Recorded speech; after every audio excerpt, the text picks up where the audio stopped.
வணக்கம். ஒரு குட்டி கதை. உயிர் காக்கும் தந்திரம். நரி பூனையிடம் தற்புறமே பேசிக்கொண்டது.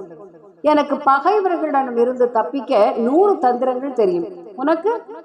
எனக்கு ஒரே ஒரு தந்திரம் தான் தெரியும் என்றது பூனை. அப்போது பெரிதாக சப்தம் கேட்டது. ஓநாய்களும் வேடர்களும் துரத்தி வரும் இரைச்சல் கேட்டது. பூனை லவக்கென்று மரத்தில் பாய்ந்து உச்சாணியில் ஏறிக்கொண்டது. நரிக்கு தன் 100 தந்திரங்களில் எந்த தந்திரத்தை பயன்படுத்துவது என்ற யோசனையில் காலதாமதமாகிவிட்டது. மாட்டிக்கொண்டது. உயிர் துறந்தது. நாம் பல நேரங்களில் இப்படித்தான் பணம் சம்பாதிப்பதற்கு 1000 வழிகள் தெரிந்தாலும் அதில் ஒன்றிலும் முழு மனதுடன் இறங்காமல் பலவற்றிலும் கால் வைத்து தோல்விகளை ஏற்படுத்திக் கொள்வோம்.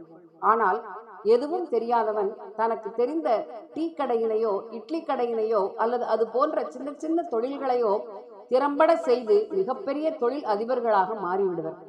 ஒன்றில் இறங்கினாலும் முழு மனதுடன் இறங்க வேண்டும். கஷ்ட நஷ்டங்கள் எது வந்தாலும் அதிலிருந்து பின்வாங்காமல் அதனை முழுதாக முடிக்க வேண்டும். நன்றி.